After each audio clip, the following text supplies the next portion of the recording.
Hi everyone, ನಾನು ನಿಮ್ಮ ಸಂದರ್ಶಿನಿ ಸ್ವಾಮಿ. ನಾನಿನಗೆ ನೀ ಎನಗೆ ಕಥೆಯ ಮುಂದುವರಿದ ಭಾಗ, ಎಪಿಸೋಡ್ 10. ಇಂದಿನ ಸಂಚಿಕೆಯಲ್ಲಿ ಇಂದು ಅಗಸ್ತ್ಯನ ಕಪೋರ್ಡ್ ತೆಗೆಯೋದನ್ನು ನೋಡಿದ ಅಗಸ್ತ್ಯ, ಯಾಕೆ ಮುಟ್ಬೇಡ ಅಂತ ನಾನು ಹೇಳಿಲ್ವಲ್ಲ ಎಂದ. ಇಂದು ಅದು ನಿಮ್ಮ ಕಬೋರ್ಡ್, ಅದರಲ್ಲಿ ನಿಮ್ಮ ವೈಫ್ ಬಟ್ಟೆ ಇರುತ್ತೆ ಅಲ್ವಾ ಎಂದಳು ಮೆಲ್ಲಗೆ. ಅಗಸ್ತ್ಯ ತುಟಿ ಕಚ್ಚಿ, ವೈಫ್ ವೈಫ್ ಎಂದು ಶುಭ, ಅವಳ ಬಟ್ಟೆ ಅಲ್ಲಿರೋದಕ್ಕೆ ನೀನು ಅದನ್ನ ತೆಗಿತಿಲ್ವಾ ಎಂದವನು. ಹಿರು ಎಂದು ತುಸು ತಡವರಿಸುತ್ತಾ ಬಂದವನು ಕಬೋರ್ಡ್ ತೆಗೆದು ಶುಭಳ ಅಷ್ಟು ಬಟ್ಟೆ ಕೆಳಗೆ ಹಾಕಿ ಅವನೆಲ್ಲ ಸೀದಾ ಬಾಲ್ಕನಿಯಿಂದ ಕೆಳಗೆ ಬಿಸಾಕಿ, ಈಗ ನನ್ ಕಬೋರ್ಡ್, ನಮ್ಮಿಬ್ರದ್ದು ಎಂದ. ಮುಂದೆ ಇಂದು ಅವನ ಮಾತು ಕೇಳಿ ಇವ್ರಿಗೇನು ತಿಕ್ಲ ಎಂದುಕೊಂಡರೂ ಮೇಲೆ ತೋರದೆ ಒಂದು ಮಾತಾಡಿಲ್ಲ. ಸೈಲೆಂಟ್ ಆಗಿ ಕುಳಿತ ಮಾತಲ್ಲಿ ಏನೇನೋ ಮಾತಾಡ್ತಿದ್ದಾರೆ. ಬೆಳಗ್ಗೆ ಏನ್ ಕಾದಿದ್ಯೋ ಎಂದುಕೊಂಡು, ಅದು ಮೊದಲು ಊಟ ಮಾಡಿ ಎಂದಳು ಮೆಲ್ಲಗೆ. ಅಗಸ್ತ್ಯ ನೋನೋ ಎಂದು ಅವಳ ಸೂಟ್ಗೆ ಸಿಡಿದು, ಅಲ್ಲಿ ನಿನ್ನ ಬಟ್ಟೆ ಇಡು ಎಂದ. ಇಂದು ತಕ್ಷಣ ಅವಳ ಸೂಟ್ಗೆ ಸಿಡಿದು, ಅದು ನಾಳೆ ನಾನೇ ಜೋಡಿಸ್ತೀನಿ ಪ್ಲೀಸ್ ಎಂದಳು. ಅವನು ಕೇಳದೆ ಅವಳ ಕೆಲವು ಸೀರೆ ತೆಗೆದು ಇಟ್ಟ. ಇಂದು ನಾನು ಇಡ್ತೀನಿ ಪ್ಲೀಸ್ ಏನೋಡು ಸೂಟ್ಕೇಸ್ ಕಸಿದುಕೊಂಡು ಅವಳನ್ನ ಬೇಟ್ ಮೇಲೆ ಕೂರಿಸಿ ಊಟ ಮಾಡಿ ಅಂದ್ಲು. ಅಗಸ್ತ್ಯ, ಬೆಳಿಗ್ಗೆ ಅದೆಲ್ಲ ಜೋಡಿಸಿಡು, ಇನ್ನು ಆ ಕಬೋರ್ಡ್ ನಮ್ಮಿಬ್ಬರದು ಓಕೆ ಎಂದು ಸಣ್ಣಗೆ ನಗು. ಹುಡ್ಗ ಮೊದಲ ಬಾರಿಗೆ ಹೀಗೆ ನಕ್ಕಿದ ಇಂದು ಮುಂದೆ. ಇಂದು ಹೂ ಎಂದು ತಲೆ ಆಡಿಸಿ, ಊಟ ತಣ್ಣ ಆಗ್ತಿದೆ ಎಂದಳು. ಅಗಸ್ತ್ಯ ಊಟಕ್ಕೆ ಕೈ ಇಡುವ ಮೊದಲು ಒಮ್ಮೆ ಇಂದು ಮುಖ ನೋಡಿ, ನೀನೇ ತಿನ್ಸು ಎಂದ. ಇಂದು ಶಾಕ್ನಲ್ಲಿ ದೊಡ್ಡ ಕಣ್ಣು ಬಿಟ್ಟು ಅಗಸ್ತಿನ ಮುಖ ನೋಡಿದ್ರೆ ಅವನು ಅಷ್ಟೇ ಕೂಲಾಗಿ ಊಟ ಮಾಡಿಸು ಎಂದು ಬಾಯಿ ತೆರೆದ. ಅವನ ಬಾಯಿಂದ ಬಂದ ಡ್ರಿಂಕ್ಸ್ ಸ್ಮೆಲ್ಗೆ ಇಂದು ಮೂಗು ಮುಚ್ಚಿ, ಪ್ಲೀಸ್ ನೀವೇ ಮಾಡಿ ಅಂದ್ಲು. ಅಗಸ್ತ್ಯ, ಹೋ ನಿಂಗೆ ಸ್ಮೆಲ್ ಬರ್ತಿದ್ಯಾ ಎಂದವನು, ಅಲ್ಲಿ ಡ್ರಾದಲ್ಲಿ ಒಂದು ಲಿಕ್ವಿಡ್ ಇದೆ ಕೊಡು ಎಂದ.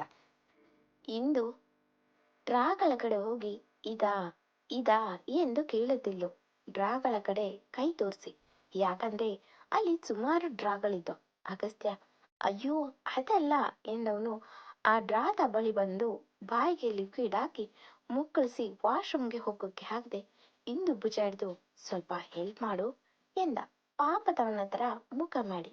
ಇಂದು ಅವಳ ಭುಜದಿಂದ ಕೈ ಸರಿಸಿ ಕೈ ಹಿಡಿದು ಕರ್ಕೊಂಡೋಗಿ ಅವನ ಕೈಗೆ ಬ್ರಷ್ ಕೊಟ್ಟು ಫ್ರೆಶ್ ಆಗಿ ಬನ್ನಿ ಎಂದವಳ ಕೈ ಹಿಡಿದ ಅಗಸ್ತ್ಯ, ನೀನು ಇಲ್ಲೇ ಇರು ಎಂದ.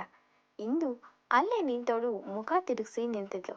ಅಗಸ್ತ್ಯ ಬ್ರಷ್ ಮಾಡಿ ಮುಖಕ್ಕೆ ನೀರು ಹಾಕೊಂಡವನು ಒಮ್ಮೆ ಇಂದು ಕಡೆ ನೋಡ್ದ. ಅವಳು ಬೇರೆ ಕಡೆ ಮುಖ ತಿರುಗಿಸೋದು ನೋಡಿ ಅವಳ ಮುಖಕ್ಕೆ ನೀರು ಎಸೆದ. ಇಂದು ಬೆಚ್ಚಿದವಳಂತೆ ಉಫ್ ಎಂದು ಅವನ ಕಡೆ ನೋಡಿದ್ರೆ ಅವನ ಮುಖದ ಮೇಲಿರುವ ನೀರನ್ನ ಕೈಯಲ್ಲಿ ಜಾರಿಸುತ್ತಾ ಸಣ್ಣಗೆ ನಕ್ಕವನು ಮುಂದೆ ಬರೋಕ್ಕೆ ಹೋದವನು ಶೂ ಹಾಕಿ ಹೋಗಿದ್ರಿಂದ ಸ್ಕಿಪ್ ಆಗಿ ಬ್ಯಾಲೆನ್ಸ್ ಮಾಡೋಕೆ ಶವರ್ ಬಟನ್ ಪ್ರೆಸ್ ಮಾಡಿದ್ದ. ಅವನ ಜೊತೆ ಹಿಂದಿಗೂ ನೀರು ಬಿದ್ದಿದ್ದು ನೋಡಿ, ಓ ಶಿಟ್ ಎಂದು ದೂರ ಸರಿಯ ಹುಡುಗಿ ಕೈ ಹಿಡಿದು ಬರಸೆಳೆದು ಆ ನೀರಲ್ಲಿ ನೆನೆಸಿದ್ದ. ಹಿಂದು ಅಗಸ್ತ್ಯನ ದೂಡುವಂತೆ ಬಿಡಿ ಎಂದವಳ ಕೈ ತಳ್ಳಿ ತಮ್ಮಿಬ್ಬರ ನಡುವೆ ಅಂತರ ಕಡಿಮೆ ಮಾಡಿ ಅವಳ ಸೊಂಟ ಬಳಸಿಡಿದ. ಇಂದು ತುಸು ನಡುವ ಧ್ವನಿಯಲ್ಲಿ, ಬಿಡಿ ನಾನು ಹೋಗ್ತೀನಿ ಎಂದರು ಕೇಳದ ಅಗಸ್ತ್ಯ ಅವಳ ಮುಖದ ಬಳಿ ಬಂದು, ಈಗ ಸ್ಮೆಲ್ ಬರ್ತಿದ್ಯಾ ಎಂದ ಬಾಯಿ ತೆರೆದು. ಇಂದು ತನ್ನ ಮುಖ ತಿರುಗಿಸಿ, ಇಲ್ಲ ಬಿಡಿ ಪ್ಲೀಸ್ ಎಂದವಳು ಅವನ ಕೈ ಸರಿಸುವಂತೆ. ಅಗಸ್ತ್ಯ ಅವಳ ಕೊಸರಾಟ ನೋಡಿ, you are very silent and attractive girl ಎಂದವನು ಅವಳ ಮುಖದ ಮೇಲೆ ಬೀಳುವ ನೀರು ಅವನ ಎದೆ ಭಾಗ ತೋರಿಸುತ್ತಿದ್ರೆ ಅವನ ಕಣ್ಣು ಮಾತ್ರ ಅವಳು ತುಟಿ ಕಚ್ಚಿ ಅವನಿಂದ ಬಿಡಿಸ್ಕೊಳ್ಳಕ್ಕೆ ಕಷ್ಟಪಡುತ್ತಿದ್ದವಳ ಮುಖದ ಮೇಲೆ ಇದೆ. ಇಂದು ನೀರು ಮೈ ಮೇಲೆ ಬಿದ್ದು ಅವಳ ಬ್ಯೂಟಿ ಇನ್ನಷ್ಟು ಸೆಳೆಯುವಂತಿದ್ದು ನೋಡಿ ಎಲ್ಲರೂ ಶಾರ್ಟ್ಸ್, ಸ್ಕರ್ಟ್, ಟೀ ಶರ್ಟ್ ಅಂತ ಹಾಕುವ ಈ ಕಾಲದಲ್ಲಿ ಇಷ್ಟು ಬ್ಯೂಟಿಫುಲ್ ಆಗಿದ್ರು 8 ಗಜದ ಸೀರೆಯಲ್ಲೇ ಇನ್ನಷ್ಟು ಸೆಳೆಯ ಹುಡುಗಿ ನೋಡಿ ಇಂಪ್ರೆಸ್ ಆಗ್ಬಿಟ್ಟೆ ಎಂದ ಅವಳಿಗೆ ಮೂಡ್ಗೆ ಒಳಗಾದವನ ತರ. ಇಂದು ಅವನ ಮಾತಿಗೆ ಇನ್ನಷ್ಟು ಮುಜುಗರದಲ್ಲಿ ಅವನಿಂದ ದೂರ ಸರಿಯೋಕೆ ಹೋದವಳನ್ನ ಇನ್ನಷ್ಟು ಹತ್ತಿರ ಸರಿದು, ಹೀಗೆ ದೂರ ಹೋದ್ರೆ ನನಗೆ ಬೇಜಾರಾಗಲ್ವಾ ಎಂದ. ಇಂದು ವಿಧಿ ಇಲ್ಲದೆ ಅವನ ಕೈಗೆ ತನ್ನ ಕೈಯಲ್ಲಿ ಇದ್ದ ಖಡ್ಗದಲ್ಲಿ ಹೊಡೆದಿದ್ಲು. ಅಗಸ್ತ್ಯ ತಕ್ಷಣ ನೋವಲ್ಲಿ ಅಮ್ಮ ಎಂದು ಅವಳನ್ನ ಬಿಟ್ಟು ಹೇ ಎಂದು ಬೈಯಲು ಬಾಯಿ ತೆರೆದ. ಹುಡುಗನ ಮುಂದೆ ಇಂದು ಪಾಪದ ಮುಖ ಮಾಡಿ ಸಾರಿ, ಐಮ್ ರಿಯಲಿ ಸಾರಿ, ಗೊತ್ತಾಗಿಲ್ಲ ಎಂದಳು. ಅಗಸ್ತ್ಯ ಇಂದು ತನ್ನ ಎಡಗೈ ಉಜ್ಜುತ್ತಾ ನಿನ್ ಕೈ ತೋರಿಸು ಎಂದ. ಇಂದು ತುಸು ಮುಜುಗರದಲ್ಲೇ ಅವಳ ಕೈ ಚಾಚಿ ತೋರಿಸಿದ್ಲು. ಅಗಸ್ತ್ಯ ಯಾರ್ ಬಳೆ ಇದು, ಎಷ್ಟು ಚೆನ್ನಾಗಿದೆ ಎಂದ. ಇಂದು ತುಸು ಮುಖ ಬಾಡಿಸಿ ನನ್ನ ಅಮ್ಮನದು ಎಂದಳು. ಅವಳ ಬಾಡಿದ ಮುಖ ನೋಡಿದ ಅಗಸ್ತ್ಯ ಒಮ್ಮೆಲೆ ಇದು ತುಂಬಾ ಹಳೆ ಕಾಲದ್ದು ಅನ್ಸುತ್ತೆ, ಇದು ಯಾವುದೋ ಆಂಟಿಕ್ ಪೀಸ್ ತರ ಇದೆ ಎಂದ. ಇಂದು ಹಾಗೆಲ್ಲ ಏನಿರಲ್ಲ, ಅಲ್ಲಿ ಹ್ಯಾಂಟಿಕ್ ಪೀಸ್ಗಳು ಎಲ್ಲಿ ಸಿಗುತ್ತೆ ಎಂದವಳು ನಿಟ್ಟುಸಿರು ಬಿಟ್ಟು ಬಟ್ಟೆ ತರ್ತೀನಿ ಫ್ರೆಶ್ ಆಗಿ ಬನ್ನಿ ಎಂದವಳು. ಅವಳು ಕೂಡ ನೆನೆದಿದ್ರಿಂದ ಹೊರಗೆಲ್ಲ ನೀರಾಗುತ್ತೆ ಎಂದು ಅಗಸ್ತ್ಯ ಎತ್ತಲೋ ನೋಡುತ್ತಾ ಯೋಚಿಸ್ತಾ ತಿರುಗಿರೋದು ನೋಡಿ ತನ್ನ ಸೀರೆ ಅಂಚನ ಒಟ್ಟು ಸೇರಿಸಿ ನೀರು ಹಿಂಡುತ್ತಿದ್ಲು. ಇಂದು ತನ್ನ ಸೆರಗಿನ ಪಿನ್ ತೆಗೆದವಳು ಒಮ್ಮೆ ಅಗಸ್ತ್ಯನ ಕಡೆ ನೋಡಿದ್ರೆ ಅಗಸ್ತ್ಯ ಇಷ್ಟೊತ್ತು ಅವಳನ್ನೇ ನೋಡ್ತಿದ್ದ ಎಂದು ತಿಳಿದ ತಕ್ಷಣ ಅಲ್ಲಿಂದ ಹೊರಗೋಗಿ ಅಗಸ್ತ್ಯನಿಗೆ ಬಟ್ಟೆ ಕೊಟ್ಟು ಸೀರೆ ಬದಲಿಸೋಕೆ ಅಗಸ್ತ್ಯ ಇದ್ದ ವಾಶ್ರೂಮ್ ಡೋರ್ ಹಾಕಿ ಬೇಗ ಬೇಗ ಬದಲಿಸಿ ಅಲ್ಲೆಲ್ಲ ವಾಶ್ ಮಾಡಿದ್ದು. ಅಗಸ್ತ್ಯ ಇಂದು ಇಂದು ಡೋರ್ ತೆಗಿ ಎಂದು ಬಡ್ದ. ಇಂದು ಡೋರ್ ತೆಗೆದು ಸಾರಿ, ಡ್ರೆಸ್ ಬದಲಿಸ್ತಿದ್ದೆ ಎಂದಳು. ಅಗಸ್ತ್ಯನಿಗೆ ತಕ್ಕ ಮಟ್ಟಿಗೆ ನಿಶೆ ಇಳಿದಿತ್ತು. ಆದ್ರೆ ಇಂದು ನಶೆ ಇನ್ನಷ್ಟು ಜಾಸ್ತಿ ಆಗಿತ್ತು. ಯಾಕಂದ್ರೆ ಇವತ್ತು ಇಂದು ಬ್ಲೂ ಕಲರ್ ನೈಟ್ ಡ್ರೆಸ್ ಧರಿಸಿದ್ಲು.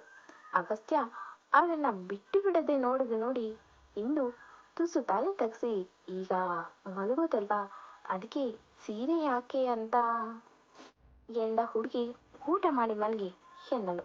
ಅಗಸ್ತ್ಯ ಸೈಲೆಂಟ್ ಆಗಿ ಹೋಗಿ ಕೂತು ಊಟ ತಾನೇ ಮಾಡುತ್ತಿದ್ರೆ ಅವನ ಪೂರ್ತಿ ದೃಷ್ಟಿ ಇದ್ದಿದ್ದು ಮಾತ್ರ ಹಿಂದ ಮೇಲೆ. ಇಂದು ನೆನೆದ ಬಟ್ಟೆಗಳನ್ನ ಬಕೆಟ್ ಹಾಕಿ ಅವನು ಮತ್ತೊಮ್ಮೆ ನೀರು ಮಾಡಿದ್ರಿಂದ ಮಾಪ್ನಲ್ಲಿ ಒರೆಸುತ್ತಿದ್ಲು.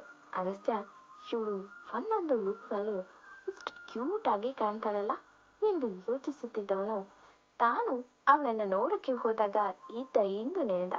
ತಲೆ ತುಂಬಾ ಎಣ್ಣೆ ಹಾಕಿ ನುಣ್ಣಗೆ ತಲೆ ಬಾಚಿ ಅವಳ ಮುಡಿ ತುಂಬಾ ಹೂ ಮುಡಿದು ತುಸು ದೊಡ್ಡ ಬಟ್ಟನ್ನ ಇಟ್ಟು ತೇಟ ಹಳ್ಳಿ ಹುಡುಗಿ ತರನೇ ಕಂಡಿದ್ಲು.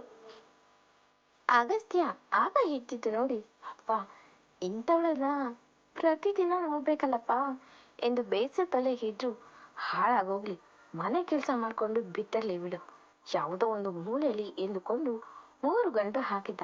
ಬಟ್ ಅವನ ಮೊದಲನೇ ರಾತ್ರಿ ದಿನ ಹಿಂದೆ ನೋಡಿದ್ದ ಹಿಂದಿಗೂ ಈಗ ಅವನು ಮುಂದೆ ಇದ್ದ ಹಿಂದಿಗೂ ತುಂಬಾ ವ್ಯತ್ಯಾಸ ಇತ್ತು.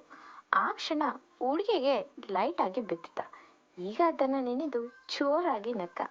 ಅಗಸ್ತ್ಯ ಒಬ್ಬೊಬ್ಬನೇ ನಗೋದು ನೋಡಿ ಸುಮ್ನೆ ಒಂದು ಲುಕ್ ಕೊಟ್ಟು ಕೆಲಸ ಮಾಡುತ್ತಾ ಇಡೀ ರೂಮ್ ಕ್ಲೀನ್ ಮಾಡಿ ಎಂದಿನಂತೆ ತಾನು ನೆಲಕ್ಕೆ ಹಾಸಿ ಅಗಸ್ತ್ಯ ಊಟ ಮುಗಿಸಿದ್ದು ನೋಡಿ ಪ್ಲೇಟ್ ಹಿಡಿದು ಕಿಚನ್ಗೆ ಹೋಗ್ತಾಳೆ.